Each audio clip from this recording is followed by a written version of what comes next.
जय गुरु जी। संगत जी, वीडियो को लाइक कीजिए, चैनल को सब्सक्राइब कीजिए और बेल आइकन को प्रेस कर दीजिए ताकि आपको लेटेस्ट वीडियो की जानकारी अच्छे से मिल सके।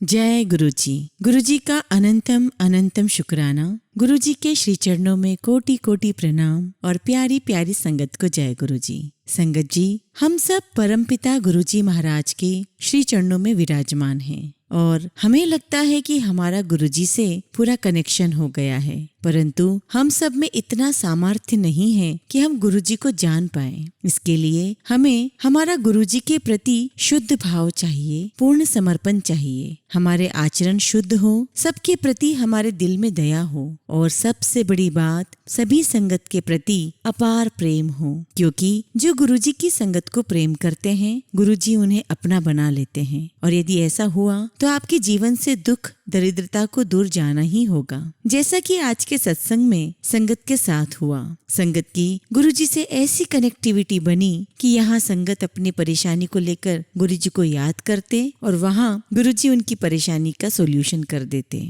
इसलिए संगत जी, सत्संग अंत तक सुने और पूरा सुने, क्योंकि पूरा सत्संग जब आप सुनेंगे तभी आप गुरुजी की ब्लेसिंग्स को पा पाएंगे, क्योंकि अंत तक गुरुजी के सत्संग के हर एक शब्द में उनकी अपनी ब्लेसिंग्स होती हैं। इसलिए यह सत्संग अंत तक पूरा सुने, पूरे दिल से सुने, भाव से सुने। संगत जी, हम अपना सत्संग शुरू करें उससे पहले आपसे विनती है कि आप अपना सत्संग ईमेल आईडी और व्हाट्सएप पर सुंदर लिखावट में हिंदी में सेंड करें, और आप चाहे तो व्हाट्सएप पर टाइप करके भी सेंड कर सकते हैं। आप जितने ज्यादा सत्संग शेयर करेंगे उतनी ही ज्यादा ब्लेसिंग्स आपको भी मिलेगी और संगत को भी मिलेगी। तो चलिए संगत जी, हम अपना सत्संग शुरू करते हैं। आज का पहला सत्संग हम सुनेंगे मंजीत सिंह अंकल का। मंजीत सिंह एक बेफिक्र सरदार के लिए धर्म कोई खास मायने नहीं रखता था। इसलिए जब एक दोस्त उन्हें गुरुजी से मिलवाने के लिए चंडीगढ़ ले गए तो उन्होंने सोचा कि वह बस जल्दी से उनके दर्शन करेंगे और आ जाएंगे, ज्यादा से ज्यादा 15 मिनट के लिए। परंतु इसके विपरीत वह जमीन पर 3 घंटे बैठे रहे,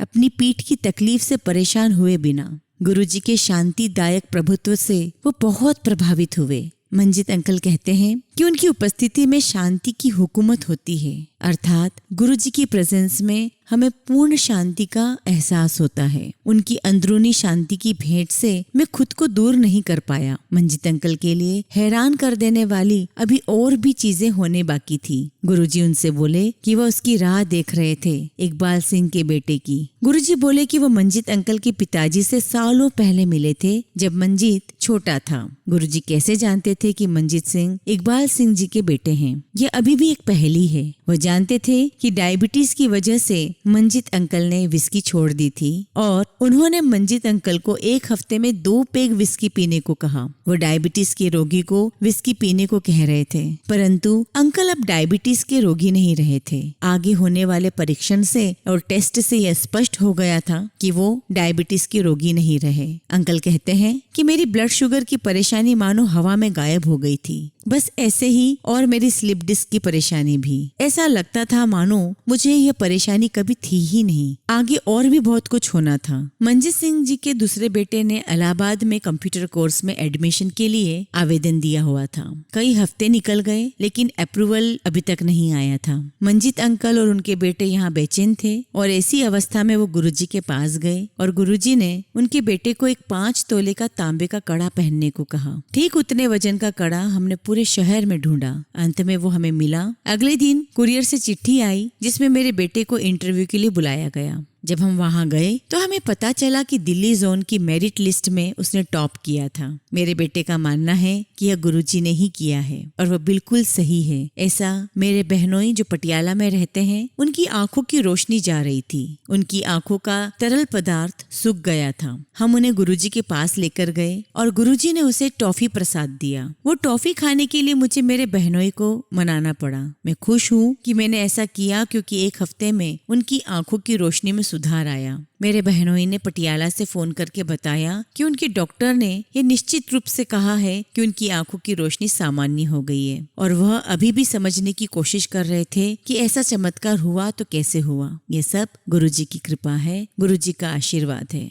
गुरुजी के श्री चरणों में मैं यही नतमस्तक होके प्रार्थना करता हूँ कि हम सभी को गुरुजी का ऐसा ही प्यार और आशीर्वाद मिलता रहे। जय गुरुजी। संगत जी, अगला सत्संग हम किरण सिकरी आंटी का सुनेंगे। इस सत्संग से आपको समझ में आएगा कि गुरुजी कैसे किसी भी संदेह को समाप्त करके बहुत आशीर्वाद प्रदान करते हैं। मैं गुरुजी के पास 2009 में आई, परंतु मुझे एक संदेह था कि जब गुरुजी अपनी भौतिक अवस्था छोड़ चुके हैं तो बड़े मंदिर जाने का अर्थ क्या था। मेरे लिए एक और स्थिति यह भी थी कि मैं बहुत दूर रहती थी और मेरे पति पंडितों और गुरुओं को नहीं मानते थे और वो मुझे भी गुरुजी के पास नहीं जाने देंगे, ये मुझे पूरा विश्वास था। इस कारण मैं गुरुजी के पास कैसे जाऊंगी, ये मेरे मन में विचार चल रहा था। मैंने गुरुजी के सामने अपना मस्तिष्क झुकाया और गुरुजी को कुछ चमत्कार करने को कहा ताकि मैं गुरुजी के दर्शन कर सकूं। संगत जी, केवल 2 सप्ताह बाद ही पवित्र शिवरात्रि के दिन मैं बड़े मंदिर में गुरुजी के दर्शन के लिए जाने में सफल हो गई और आश्चर्य की बात तो यह थी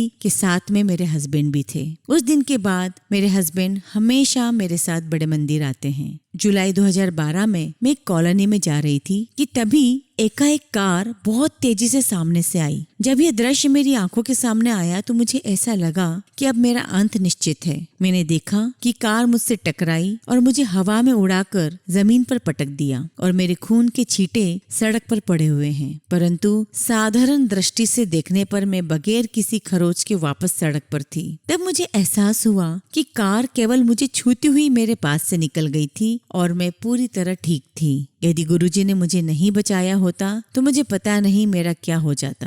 गुरुजी ने दिखाया कि क्या घटित होने वाला था और उन्होंने मुझे नए जीवन का आशीर्वाद दिया। ये गुरुजी का दिखाया हुआ मेरे लिए पहला या अंतिम दृश्य नहीं था। एक शाम को मुझे नींद सी आ रही थी, तभी मैंने महसूस किया कि किसी ने मेरे हाथ पर 396 यानी कि 396 लिख दिया और कहा कि यह मेरे लिए शुभ अंक है। जब मैं उठी तो मैं इस अंक का मतलब नहीं समझ पाई। संगत जी, 2 साल के बाद मेरी बेटी ने एक बच्चे को जन्म दिया, एक बेटे को जन्म दिया। मैंने अपने दोते का जन्म समय अपने हाथ पर ही लिखा और वो तारीख थी 3, समय था 9:06 यानी कि वही अंक 396। हमारे पास एक संयुक्त संपत्ति थी जो पिछले 12 साल से विवाद में थी। यह एक 30 साल पुराना घर था जिसके असली दस्तावेज, असली डॉक्यूमेंट्स हमारे पास नहीं थे। संपत्ति ना तो हमारे नाम पर थी, ना ही फ्री होल्ड थी। परंतु गुरुजी की कृपा से हमें न केवल संपत्ति के कागजात मिल गए बल्कि यह संपत्ति हमारे नाम पर भी हो गई। संपत्ति फ्री होल्ड भी हो गई और हमने इसे बेच दिया। संपत्ति खरीदने वाले ने न केवल इसके बदले में एक नया घर दिया बल्कि कई लाख रुपए भी साथ में दिए। इन सब के लिए हमें एक भी पैसा अपने पास से नहीं खर्च करना पड़ा। यह केवल गुरुजी की कृपा के कारण ही हुआ। मैं गुरुजी के चरण कमलों में प्रणाम करती हूँ। गुरुजी ने मुझे इतना अधिक दिया जितना कि मैं संभाल भी नहीं सकती। आपका बहुत बहुत शुक्राना गुरुजी। आपसे यही विनती है कि सब पर ऐसी ही कृपा बनाए रखिए। जय गुरुजी। संगत जी, अगला सत्संग हम नीरज सेठ अंकल का सुनेंगे जिसमें आपको पता चलेगा कि गुरुजी का बड़ा मंदिर सौम्य, आनंदमय और आशीर्वाद प्रदान करने वाला है। हमारी शादी को 7 साल हो गए थे लेकिन हमारी कोई संतान नहीं थी। मैं अपने माता पिता की इकलौती संतान था और हमेशा ही अपनी संतान पाने की इच्छा रखता था। हमने व्रत भी रखे और कई अनुष्ठान भी किए और बहुत नामी डॉक्टर की सलाह भी ली लेकिन कुछ भी काम नहीं आया। मैं दुबई में रहता हूँ और साल में 2 बार अपनी माँ और परिवार को मिलने भारत आता हूँ। साल 2014 में जब मैं एक बार आया तो मेरी चाची ने मुझे गुरुजी के बारे में बताया। मैंने बहुत ध्यान से गुरुजी के बारे में सुना लेकिन गुरुजी के अस्तित्व को स्वीकार नहीं किया। ऐसा इसलिए था क्योंकि मैं कभी भी किसी गुरु के पास नहीं गया था और जीवित महात्माओं में मुझे कोई विश्वास नहीं था। मैं अक्सर अपने दोस्तों का मजाक उड़ाता था जो ऐसे पात्रों में विश्वास रखते थे। उस समय मेरी भारत की यात्रा बहुत कम समय की थी और मैं अपनी चाची के आग्रह करने के बावजूद भी बड़े मंदिर नहीं गया। सब प्रयत्न करने के बाद जब हमें अपनी संतान होने में सफलता नहीं मिली तो हम मंदिर जाने के लिए मान गए। जब मैं अगली बार भारत आया तो मैं, मेरी माँ, मेरी पत्नी और मेरी चाची हम सब बड़े मंदिर गए। जब हम मंदिर पहुंचे तो बहुत देर हो चुकी थी। मुझे आश्चर्य हो रहा था कि हमें यहाँ पहुँचने की इतनी जल्दी क्यों थी। गुरुजी वहाँ पर भौतिक शरीर में नहीं थे परंतु सेवादार जो संगत को मंदिर पहुँचने में मदद कर रहे थे उन्होंने स्पष्ट किया कि गुरुजी वहीं पर स्थित हैं। मैं इससे पहले ऐसे स्थान पर कभी नहीं गया था। संगत जी, हम जब वहाँ पहुँचे तो मैं थोड़ा भ्रमित हो गया। मैं गुरुजी में वास्तव में विश्वास किए बगैर ही उनसे प्रार्थना कर रहा था। मेरी चाची ने मुझे कहा था कि मैं गुरुजी से केवल प्रार्थना करूं, बाकी सब गुरुजी स्वयं संभाल संभाल लेंगे। हम आजकल दुबई में हैं। गुरुजी के मंदिर के केवल एक बार दर्शन किए कुछ महीने बीत चुके हैं और गुरुजी ने हमारी प्रार्थना सुन ली है। मेरी पत्नी हमारे पहले बच्चे की प्रतीक्षा कर रही है। मुझे समझ नहीं आता कि मैं गुरुजी का किन शब्दों में धन्यवाद करूं। हमें आशा है कि गुरुजी का आशीर्वाद हमारे ऊपर सदैव रहेगा और हम जल्द ही अपने बच्चे को अपने परिवार का हिस्सा बनाएंगे। मेरा एक भी दिन गुरुजी को याद किए बगैर नहीं जाता। मेरी हार्दिक इच्छा है कि मैं जल्द ही बड़े मंदिर जाकर गुरुजी का धन्यवाद करूं।